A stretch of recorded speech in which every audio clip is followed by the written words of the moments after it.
భువనగిరి నియోజకవర్గ పార్లమెంట్ ఎన్నికలు జరిగే పార్లమెంట్ ఎన్నికలు రేపు 13 తారీఖు నాడు జరిగే ఎన్నికల్లో భువనగిరి పట్టణం కానీ భువనగిరి నియోజకవర్గ ప్రజలందరూ కూడా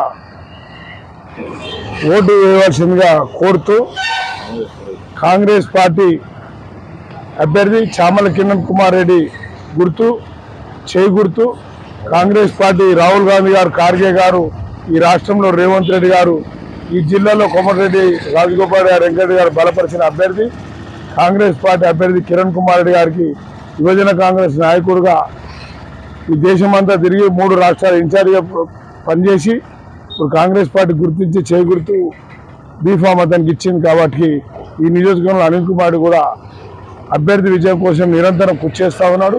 భువనగిరి పట్టణము మరియు నియోజకవర్గ ప్రజలందరూ కూడా ముఖ్యంగా గమనించాలి.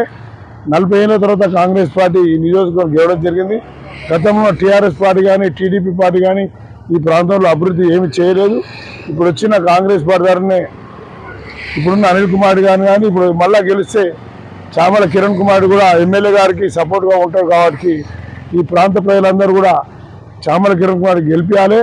దేశంలో రాహుల్ గాంధీ గారు, ఖార్గే గారు ఇండియా కూటమిని రాష్ట్రం దేశంలో అధికారం వచ్చే దిశగా ఈ భువనగిరి పార్లమెంట్ నియోజకవర్గ అభ్యర్థిని గెలిపించి అక్కడ ఢిల్లీకి పంపాల్సిన అవసరం ఎంతైనా ఉందని తెలియజేస్తూ గతంలో ఉన్న ఎన్డీఏ ప్రభుత్వం రేపు మళ్ళీ 400 సీట్లతో నరేంద్ర మోడీ, అమిత్ షా చెప్తా ఉన్నాడు.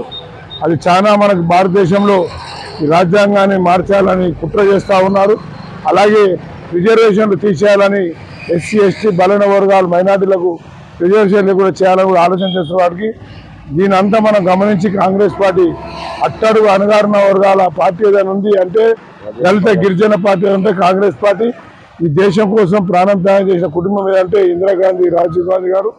కాంగ్రెస్ పార్టీ స్వతంత్ర భారతంలో పనిచేసింది, ఈ దేశం కోసం పనిచేస్తుంది, అణగారిన వర్గాలకు పనిచేస్తుంది. కాబట్టి అందరూ కూడా కాంగ్రెస్ పార్టీ చేకూర్చి చేసి గెలిపించాలని కూడా అందరికీ వినయించుకున్నాం.